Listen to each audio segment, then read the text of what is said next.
Hello, Coach Cindy here. Welcome to my channel. If you are looking for YouTube tutorials on how you will grow your YouTube channel in this year 2021, please consider subscribing to my channel kasi madami po akong ina-upload na YouTube videos para dyan. Thank you for watching. So, para sa tip number 1, kung paano ka magkakaroon agad-agad ng maraming subscribers or at least 1,000 subscribers, at paano nga ba ito makakatulong para mag-grow ang YouTube channel mo sa year 2021? So, unang-unang tip is kailangan mong gumawa, mag-record, mag-upload ng mga substantial quality content.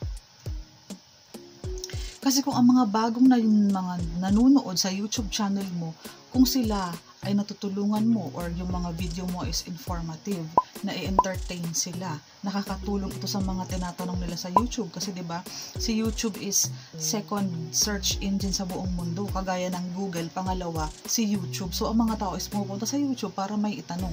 Kung you are offering answers doon sa mga tanong nila, most probably kapag nagustuhan nila yung information na nakuha nila sa iyo, magkakaroon sila ng urge na mag-subscribe sa iyo kasi alam nila maganda yun, nagustuhan nila yung video mo at they are looking forward na manood pa ng mga ibang video na pwede makatulong sa kanila.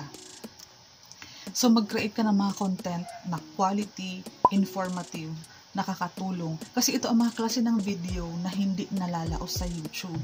Every time na nagsisearch sa YouTube at yung content na ginawa mo is sinasagot yung tanong nila.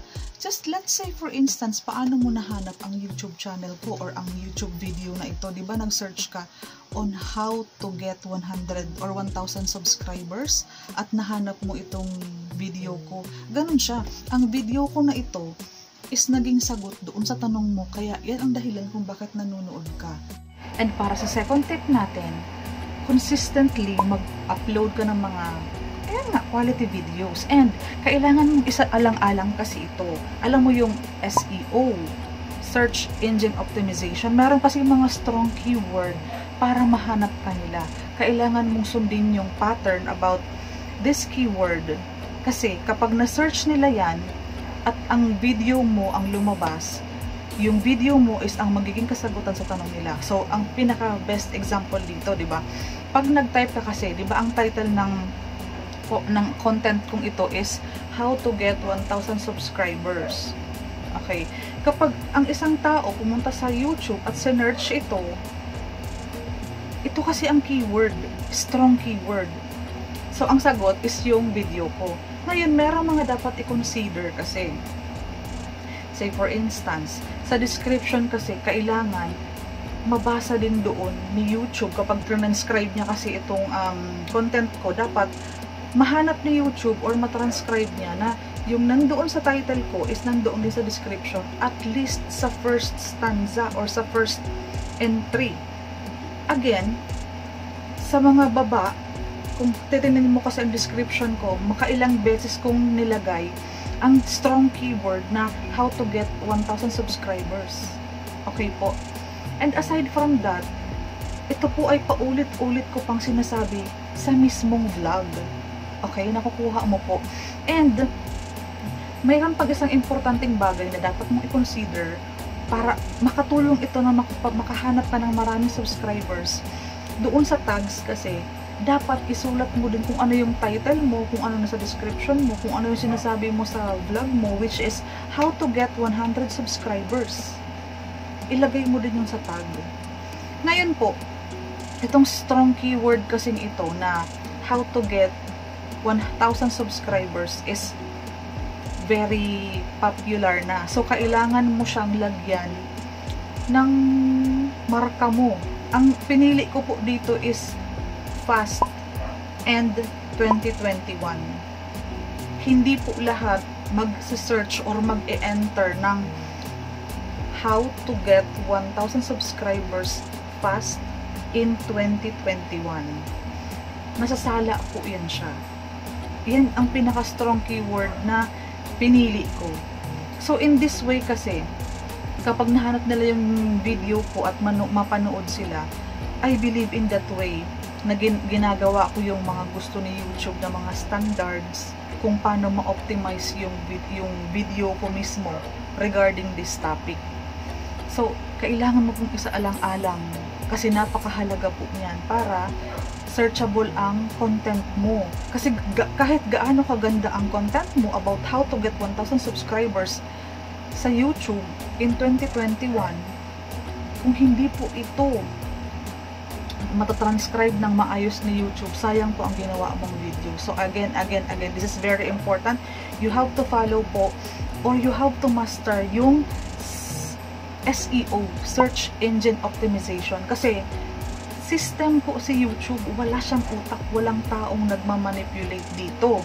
Ngayon po, ipapakilala mo ang summary or ang sum up ng video mo para matranscribe yan ni YouTube at ipakita niya yan sa mga naghahanap ng strong keyword na how to get 1,000 subscribers fast in 2021. Yan ang pinaka-strong keyword ko. We are up sa ating third topic, which is creative striking thumbnail. Ito po yung makikita mong catchy sa mata, naku-curious ka, mga pa-second glance ka, nakakatch yung attention mo. Kasi po, sa YouTube, madaming gumagawa ng video about how to get 1,000 subscribers. Okay po, madami yan dyan. Pero you have to stand out. Kailangan mo pong i-master or aralin kung paano gumawa ng tricky thumbnail. Para out of 20 dumaan sa mata ng mga nagsisearch, at least mag-stand out yung thumbnail mo. Kasi again, kahit po napakaganda ng content mo about this topic, kung wala pong mag-click dyan, hindi po magte-trending yan. So, ang competition is mataas. So, kailangan mo lang pong galingan. Ito kasi ang, kung mai-imagine mo to, ito yung parang packaging ng isang regalo na hindi mo pa alam ang laman ng loob ng regalo. Pero dahil nanggigigil kang tingnan kung ano ang loob nun, dahil doon sa thumbnail, dahil doon sa nakabalot, dahil sa pagkakapresent ng thumbnail. Kung nakaka-curious man po yan, kung nagtatanong, lalo na kung in question mark, ay, mabilis po yan. As in, tataas po ang click-through rate mo dyan. Kasi, ang tao, nag-click doon sa video na ito kasi he is trying to find out kung ano ang laman ng content mo. Kasi, tinatanong sila sa thumbnail pa lang. Ang pinaka nagustuhan ko pong nag-strike talaga sa mata ko, maliit daw ang income sa YouTube. Nakita ko po yan at ako talaga yung napatingin. At ako yung napaisip. Kasi tinanong niya kasi ako eh. Actually, ang sagot doon sa tanong niya is hindi ko alam. So, dahil hindi ko alam ang sagot doon sa tanong na maliit daw ang sahod sa YouTube, na-curious ako, nag-spark. And colorful yung font niya. As in green, yellow, orange, white, black, na parang na-catch talaga yung attention ko. And ang lalaki ng letter, as in bold letters talaga. Tapos ang linis ng background. So, tapos yung mukha niya nakaganon. So ako naman, lahat ng factor na ginawa niya with facial expression, clear thumbnail, malalaking bold letter, and yung content mismo nung thumbnail na tinatanong ako, maliit daw ba ang income sa YouTube? Kaya ako napaklik doon. Nasilo ako. Para siyang clickbait. Hawig siya na sa clickbait, pero hindi siya clickbait. Alam mo, ginawa niya lang talaga ng napakagandang strategy ang paggawa ng thumbnail niya. Ganun po kahalaga ang pagkakaroon ng creative striking thumbnail, lalo kung nakaka-curious. And, of course, dapat po, ang thumbnail mo is related sa title mo, sa description mo, sa tags mo, at sa sinasabi mo sa mismong video. Yan po ang mga factor na gusto ni YouTube na sundin mo. Kasi in that sense po, na pina-follow mo yan, dyan lang kasi nagbabase si YouTube kung dapat niya bang i-promote ang video mo or hindi. So, wag mo pong gulangan si YouTube kasi tricky po yan. Sayang ng effort mo kung gagawin mo lang yung clickbait. Okay po. Dapat po, ang satisfaction ng manunood sa YouTube mo or sa video mo is nasatisfied na sila sa thumbnail pa lang. sa title pa lang, sa description pa lang, at doon sa pinanood nila na connected naman po ang title mo, ang thumbnail mo, ang description doon sa mismong mapapanood nila para huwag silang umalis. Para magkaroon sila ng strong retention at matagal silang manood kasi kailangan po ng strong retention ng mga audience mo at the same time yung watch hours or yung watch time na nag-stay sila doon sa video is magbibigay sa'yo ng magandang analytics at kapag natuwa ang algorithm na nabasa niya na matagal nanood, mahaba nanood, tinapos yung video, it is a strong indication that YouTube will keep on exposing your video. That's a free marketing. Okay po? And in that sense, asahan mo kapag patuloy na naging maganda ang standing, as in good standing palagi ang video mo, ilalabas at ilalabas yan ni YouTube. And believe me, time will come po, wala ka nang ina-upload. Pero yung mga video na may ganong setup, na may ganong good standing, YouTube will keep on popping it up sa kung saan mang popping ng YouTube at para makuha or mapanood or maklik yan ng mga nasa YouTube community. So in that way po, magkakaroon ka agad ng 1,000 subscribers or more. Depende po yan dyan. So sana nag-gets mo, and kapag nag-agree ka, paki-comment naman sa baba kung nag-agree ka. Thank you! Para sa ating fourth tip kung paano ka magkakaroon ng 1,000 subscribers or more in this year 2021 and how this will help your YouTube channel to grow massively is, I will suggest, bilisan mo po na magkaroon ng 1,000 subscribers because this will allow you na magkaroon ka ng access sa live YouTube streaming. Ang live YouTube streaming ay walang pinagkaiba yan sa mga regular uploads natin. Ito lang kasi is real time kasi live po siya. Para siyang Facebook live. Pero ito ay ginagawa sa YouTube. This will help naman po kasi alam mo, may may agad-agad na interaction kasi naka-live ka nga. And alam mo ba ang trick? Ako every time ako nalilingat na natapos yung isang video na pinapanood ko, nare-redirect ako or napupunta ako sa kung kahit kaninong YouTube live. Ganon siya kaganda. Kumbaga hinahatak ka na mapunta doon sa live. For whatever reason, massively, yun ang nangyayari sa akin. And hindi ko naman kilala yung nag-YouTube live. And hindi ko man lang siya na-follow. As in, total stranger. So, ganun ang advantage ng YouTube live na nakaka-catch siya. Para siyang nagkakaroon ka ng fishing. Alam mo yun, nangisda ka lang ng bigla na lang may pumuntang isda doon sa live stream mo nang wala kang kamalay-malay. Fifth tip on how to get 1,000 subscribers and how this will help you grow your YouTube channel in year 2021 is to share your content sa lahat ng social media platform na meron ka, whether it's on Facebook, Instagram, ano pa ba, TikTok, Twitter, anywhere possible na makakadrag ka ng tao na magpupunta sa YouTube channel mo at manunood and will stay longer or eventually will subscribe to your channel.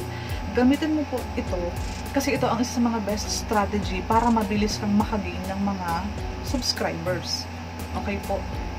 Ano lang yan, every time may upload ka, i-share mo yung link doon, i-advertise mo, i-remind mo sila. Free marketing naman po yan. Just keep on posting, be consistent po sa pag-promote ng YouTube channel mo kasi this will benefit you po in the long time. Para naman po sa sixth tip natin, sa lahat po ng video na gagawin mo from day 1, i-practice mo na po na i-remind mo sila na mag-subscribe, mag-like, mag-comment, or i-share ang video kung naging nakatulong ito sa kanila. I-practice mo na po yan kasi as early as possible na meron kang call for action sa lahat ng videos mo, this will urge them na mag-subscribe kasi nabanggit mo Kasi kapag hindi ka po nag-remind, natapos na lang yung video mo, hindi na po yan sila makakabalik sa YouTube channel mo kasi diba randomly, hindi ka na nila makahanap.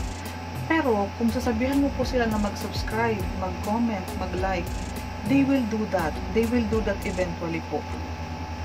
And kapag ganyan po, yun talaga ang pinaka number 1 na tip, talagang super effective. So, sabihan mo silang mag-subscribe. para magkaroon ka agad ng 1,000 subscribers or more. And again, kapag madami kang subscriber, ito is laging napupunta sa square number 1 that this will help you grow your YouTube channel. Kasi yan ang pinaka goal talaga natin, na mag-grow ang YouTube channel mo, kasi you are doing this for a purpose. Most especially po yung sa sahod na gusto nating makamit, di ba? Wala nga naman po, talagang kinakarir natin dito kasi we believe na merong legit income source or income flow sa YouTube channel. So you have to strategize. And dyan pang tatapos ang ating video. Hope nakatulong ito, na-appreciate mo yung mga ideas ko.